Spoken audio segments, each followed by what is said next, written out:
अंतःकरणाचे परिवर्तन आणि अध्यात्माची पहाट फुलवणारे आपल्या हक्काचे यशवंत प्रसाद न्यूज.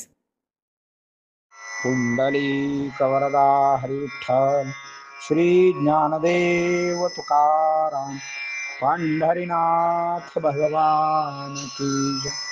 परमहंस सद्गुरु श्री यशवंत बाबा महाराज की.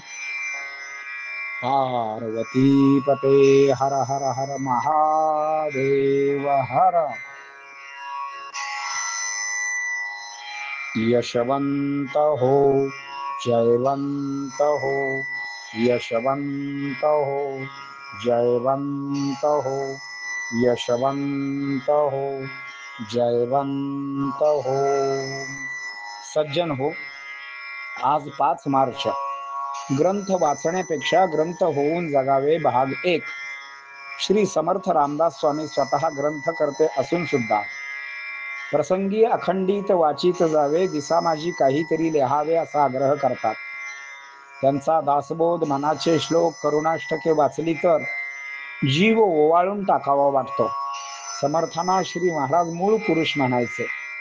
त्यातल्याच वरील वाक्याचे ते सुशिक्षितांना मार्गदर्शन करायचे, म्हणजे अखंड वाचावे, काहीतरी रोज लिहावे, हा सद्गुरू यशवंत बाबांचाही आग्रह होताच. कारण शहाणे लोक म्हणतात वाचाल तर वाचाल. श्री महाराज सुद्धा वाचनाचा आग्रह करतात, ते एवढ्यासाठीच. वाचन हा पहिला धडा आहे, लेखन हा दुसरा धडा असेल आणि ग्रंथ होणे हा शेवटचा धडा असेल. जे आज लेखक म्हणून आहेत त्याने अगोदर पुष्कळ वाचलेले असते, ते आपल्या बुद्धीने लिहित असतात. ज्ञान जसे पूर्वीचेच आहे ते शोधून काढले की तो संशोधक होतो. नवीन वाचन करणाऱ्या वाचकांना नवीन साहित्य देणारे ग्रंथकर्ते साहित्यिक या वर्गात मोडतात. बाकीचे लेखक या वर्गात मोडतात किंवा लेखनिक या वर्गात मोडतात. आज ते म्हणत आहे ग्रंथ वाचण्यापेक्षा ग्रंथ होऊन जगावे. वाचलेल्याची प्रत्यक्ष अनुभूती घेण्यासाठी आपण श्री गुरूंच्याकडे जातो. वाचलेले ते सिद्ध करू शकतात. त्यांची ताकद अफाट असते. त्यांच्या मनात सारे ज्ञान साठवलेले असते. ज्ञानाच्या बाबतीत ते स्वयंभू असतात. मात्र आपल्यासारख्या साधकांना जर ग्रंथ व्हायचे असेल तर त्याची सुरुवात वाचनापासून केली पाहिजे, नामस्मरणापासून केली पाहिजे. सर्व आध्यात्मिक घटकांचा पाया नामस्मरण आहे. वाचनाने आपल्या बुद्धीच्या कक्षा रुंदावतात. वाचनाने दिव्यत्वाची जेथ प्रचिती तेथे कर माझे जुळती हे होणे स्वाभाविक आहे. मात्र आपले मस्तक कुठेही भलतीकडे नतमस्तक होत नाही ना, ही वाचनाची फलश्रुती आहे. समाजात वागताना काय बोलावे, कसे बोलावे कळते. जन्मदात्या आई वडिलांची आपल्या लेखी काय किंमत होती, ती कशी असायला हवी, याचे ज्ञान देणारे ग्रंथ असतात. वाचनामुळे दुःखाची तीव्रता कमी होते. प्रत्येक घटकाची आपल्या लेखी काय किंमत असावी याचे ज्ञान होते. मग तो मित्र असो वा नातेवाईक, व्यवसाय, नोकरीमध्ये सुद्धा वाचनामुळे बहुश्रुतता येते. अनुभवाच्या कक्षा रुंदावतात आणि हा माणूस हुशार आहे म्हणून गणला जातो. आई वडील जसे आपले पहिले गुरु आहेत, तसे ग्रंथ सुद्धा आपले गुरुच आहेत. ते ग्रंथच लिहिले नसते तर महापुरुषांची चरित्रे आपल्याला वाचायला कशी मिळाली असते, ज्ञान कसे कळाले असते, अभंगाचा अर्थ कोण जाणून घेतो, देव म्हणजे काय हे समजू शकले असते काय. साधू पुरुषांच्या लिहिलेल्या ग्रंथाच्या वाचनामुळे जगातील दुःखे नष्ट करण्याचे सामर्थ्य आहे.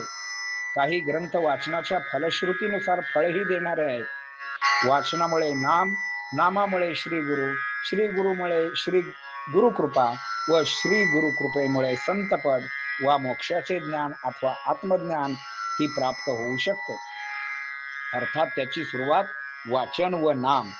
गुरु आणि माझे प्रारब्ध या विषयावर जर आता लिहायचे तर विषय आणखी वाढेल. मात्र त्यांच्या प्रारब्धात जे आहे ते होणारच आहे. नाहीतर सगळेच श्री गुरु झाले असते, सगळेच पंतप्रधान झाले असते, सगळेच राष्ट्रपती झाले असते, मग शिपाई कोणी व्हायचे. वाचनामुळे प्रेम आणि वासनेतला फरक कळतो. भिकाऱ्यातला माणूस कळतो. चोर का चोरी करतो हे कळते. वाचनाने चुकीला माफी देतो. वाचनामुळे शब्दाला धार येते व जगायला आधार मिळतो. वाचनामुळे काही अंशी आई वडिलांचे काळीज कळते, घटस्फोट मरण यातील सत्य आपल्याला जाणवते. नाटकात कितीही उत्तम दर्जाचे काम करणारा नट वास्तविक जीवनात नाटक करू शकत नाही. त्याला जीवन जगण्यासाठी रुपया लागतोच हे त्याला कळते. या जगामध्ये 1% चांगली माणसं आहेत, ते म्हणजे ओम परमहंस सद्गुरू श्री यशवंतबाबा महाराज, व 1%च वाईट माणसे आहेत. राहिलेली सर्व 98% लोक या 1% अनुयायी होतात. चांगल्याकडे अनुयायी झाला तर चांगले होते, वाईटाचा अनुयायी झाला तर वाईटच होणार. हरलेला सुद्धा वाचनामुळे जिंकू शकतो. वाचनातून आत्महत्या टळू शकते. संवेदनशीलता जगण्यासाठी महत्वाची आहे हे कळते. गरीब आणि श्रीमंतामधला जगण्याचा संघर्ष कळतो. जगामध्ये जी सर्वात 2 श्रीमंत माणसं आहेत त्यांना विचारले, तुम्हाला मोठे होण्यासाठी आणखी काय हवे? ते म्हणाले, आम्हाला जगातले ज्ञान भरभरून वाचून आकलन करण्यासाठी आमच्या गुरूंच्याकडून हाच वर हवा आहे. वाचनामुळे गुरूंच्याकडून काय मागून घ्यावे हे कळते. ग्रंथ समजल्याशिवाय संत समजणार नाहीत व संत समजल्याशिवाय भगवंत कळणार नाही. पुंडलिक वरदा हरिविठ्ठल. श्री ज्ञानदेव तुकाराम. पंढरीनाथ भगवान की जय. परमहंस सद्गुरु श्री यशवंत बाबा महाराज की जय. पार्वती पते हर हर हर महादेव हर.